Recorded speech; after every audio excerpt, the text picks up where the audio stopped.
He served also as he also served as the director of IGRAC, which is International Groundwater Resource Assessment Center. This year, Dr. Kukruk has been coordinating the UN Water Task Force for World Water Day and Groundwater Summit. It's a pleasure to have you here.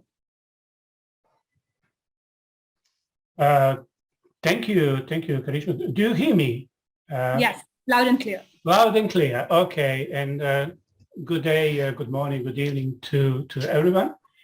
So thank you for inviting me, and I will have a pleasure to tell you about something about groundwater. It was interesting discussion mentioning groundwater already, firstly by my esteemed colleague Abu, and then by Philip. And it's also very nice to hear someone else talking about groundwater and facts about groundwater, something I'm talking already for decades. It's also interesting what Philip mentioned in the introduction about youth and decision making in the hands of old men. My humble opinion is that we all need to do our best and to provide our contribution, and I think that it's up to you to see, to learn from older and to distinguish, as Greta would say, what is blah, blah, blah, and what is worth of listening. Saying that, let us move to groundwater making invisible visible. I think I would start with this. Imagine that there is no rain. There is no rain ever. Imagine that there are no rivers and lakes. And then imagine there are no oceans and seas. And now you know what is coming. Imagine that there is no groundwater. Groundwater, well, for the majority of population in the world, it is difficult to imagine groundwater. And imagine a life without groundwater would be very easy. However, and Philip started with this, so I will not go into details, but the fact is that half of the population, more or less, in the world is drinking groundwater every day. It also sustains ecosystems. There would be no permanent river flows without groundwater. And it's very important for climate change adaptation, as access to safe water, etc., etc. But despite these impressive facts and figures, invisible groundwater is out of sight and out of mind for most people. And not only this, water scarcity is increasing and affecting more and more people every year. As surface water availability decreases, the pressure on groundwater due to human activities and climate change is increasing. So, but we still don't know sufficient about the state of groundwater resources globally, and we do not manage aquifers well enough. So what to do? Well, we need to build a case for invisible groundwater. And this graph figure looks complex, but actually it's very simple. In order to achieve Sustainable Development Goals of the United Nations and SDG 6, clear water sanitation is in the middle, we need to manage and govern our groundwater properly. In order to do that, we need a proper assessment and monitoring to inform managers how to do that. But because groundwater is invisible, more effort is needed for awareness, lobbying, synergies, partnerships, information and knowledge sharing. So this is actually how to build a case for invisible groundwater. Let's start a little bit with a global assessment. How much we know about groundwater globally? Well, we collect data from the countries, from the regions, oceans. We have some idea what's going on, especially where the aquifers are. We know less what's going on, what is the state of groundwater resources. What is quite interesting internationally and globally are transboundary aquifers which cross the borders. Groundwater is a bit stupid. It doesn't stop at the border. Well, surface water either. So changes on groundwater quality and quantity can lead to international problems. There are a lot of wars in history about groundwater, at least sometimes is used as excuse for war, but also it's an excellent platform for collaboration. And we see that all over the world. So we need cooperation to mitigate or eliminate problems and to increase overall benefits from groundwater. In order to do that, we need to harmonize data and information because we use different languages, different classification, policy, legal, and institutional structure. And internationally, it's extremely important for water security because most of the large aquifers which are under stress are transboundary. Do we need elaborate assessment and joint management of groundwater, transboundary groundwater for each transboundary aquifer? Well, it depends on situation. This is an example. If we have a spring, and it is a large karst spring of 130 cubic meter in second, and if we have a border here, an aquifer here, and this is a case from Europe, then these two countries certainly need to collaborate about use and protection of this aquifer. First inventory of transboundary aquifers started just 20 years ago in Europe, and then gradually in the other parts of the world. Just, we started with the ovals where transboundary aquifers could be, or circles. And this is Central Asia. This was interesting work. But here, for instance, in Africa, you can see that in the last 20 years, we started from circles. And in 2015, we delineated most the whole major aquifers in the world. So we know where these aquifers are. That's the first thing. Well, with the rivers, it's easy, and lakes, but with the aquifers, it's quite difficult. Invisible groundwater, remember. So there was a program, and there were about 330 experts from 130 countries working on this, and it was great international cooperation. So there is nowadays interdisciplinary methodology available. There is a legal framework. There are conventions, international conventions, and draft articles which can be used, and there is a first structured and publicly accessible information system on transboundary aquifers, which you can use if you are working internationally. This is just a snapshot of that portal. So in 2021, last year in December, actually, there was a large conference at UNESCO, and this is the update, and now we have about 480 transboundary actors in the world in this map and in database. If you are interested in international groundwaters, there is a nice global outline also available online. But this is just about quantity. Quality is even more challenging.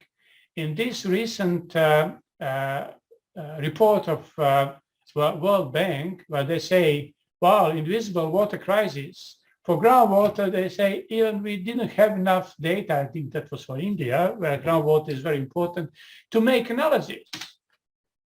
And you know that even if groundwater is not your subject, that we are polluting groundwater and polluting a lot in various ways. But, you know, it's not only that. Let's be frank. There are two threats to groundwater and humans and society.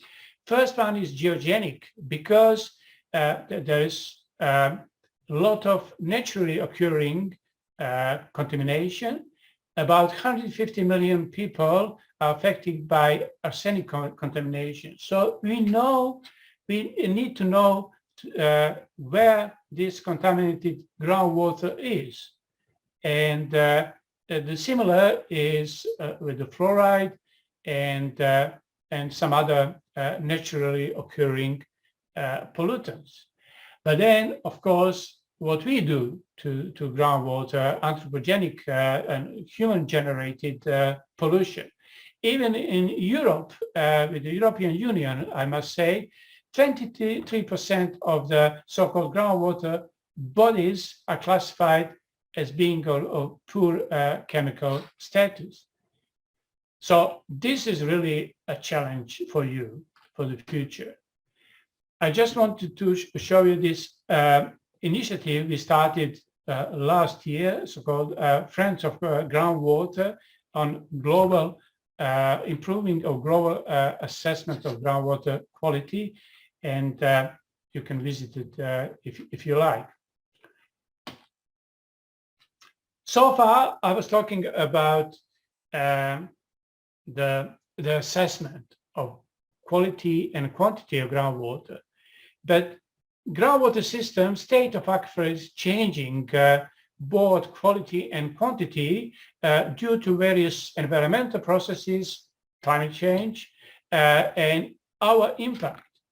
So groundwater assessment can't be complete, and we can't make any prediction without analysis of historical data. We can't manage what we don't see or measure. So remote sensing and numerical models are great, but they need terrestrial data, on-site measurements. So don't rely only on proxies. And that was the reason that we started 10 years ago, so-called Global Groundwater Monitoring Network, basically bringing people together and assisting them to share information, monitoring, to process and to collect using so-called groundwater monitoring portal.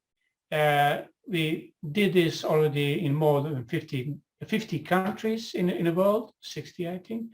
Even in time of pandemic, we didn't stop, and well, the work went on despite the COVID. Just to pay attention to this recent national groundwater monitoring programs. If all of you, if you are interested in groundwater monitoring, then it's very good to see how your colleagues are doing that in the other parts of the world. Not only time series analysis, which is classical one, but especially spatially, how representative are our groundwater monitoring points. So it's quite interesting and rewarding. Okay, so far I was talking about assessment of groundwater resources, and I was talking briefly about monitoring. Just few more words about groundwater management and governance. You still remember this figure I showed you. There's a lot of novelty coming from the other fields, which can be adapted and used in groundwater management. So have a look at all of these tools, instruments, regulation, etc., and try to use it in your situation, specifics of your situation. Then there are a lot of new approaches, new tools, and we need to think out of box. So serious gaming are nowadays a standard tool to manage and govern groundwater. Economic aspect is very important. How valuable is this resource for us? And solar pumping, agriculture with the smart crops, with the drip irrigation, etc. Integration of surface water and groundwater management, conjunctive use, extremely important. And of course, last but not least, building a case for invisible groundwater, because again, groundwater is visible, and we need to use all the means to make it clear how important groundwater is in our daily life. That's one of the reasons that we started this campaign, actually already a couple of years ago, but this year is a year of groundwater with a World Water Day dedicated to groundwater, making invisible visible. This is just a part of the efforts, and World Water Forum was mentioned already a couple of times. At the forum, there was a pivotal celebration of World Water Day, but also World Water Development Report on groundwater was launched, and I heard yesterday in the first week of March already downloaded 23,000 times. So it's very important. It's a baseline for global about global groundwater. We will also have World Toilet Day, and towards end of the year, 6-8 December, it will be a huge groundwater summit at UNESCO in Paris. And we expect your contributions, because it will be a special session on Youth Forum. So also to mention the groundwater catalog, which is under development as a part of this effort to make groundwater more visible. And this catalog, like Wikipedia-like, so you can also contribute, will actually assist groundwater managers, providing them more information of various tools, measures, regulations, etc. So what is the state of groundwater resources at this moment? Well, difficult to say. And this is just one of the views showing actually ratio of the used and demand and available water. And but don't forget the other aspects, especially quality. What is the future of groundwater resources? Well, we have globalization, we have climate change, change of governance, and adaptation measures. So it's very difficult to say. It has been always difficult, but it's our task, and actually more your task, I did my share to make groundwater more visible and to tackle groundwater challenges better. So my concluding remarks are the following. Keep fostering international cooperation. Climate change and human impact on groundwater resources and anything else do not stop at any border. Place groundwater role in the context of relevant, broader societal and environmental issues. That means, don't start talking about groundwater, how important it is. No, let people talk about their problems and then let's highlight a role of groundwater there, because groundwater is almost everywhere. Without groundwater monitoring, we can hardly say anything about the state of groundwater resources. And last but not least, only by working together we can substantially increase visibility and improve management of groundwater resources globally. So, it is true that some essential things we can see only with our heart. However, groundwater is so essential that we need to continue our efforts to make it more visible. Thank you for your attention.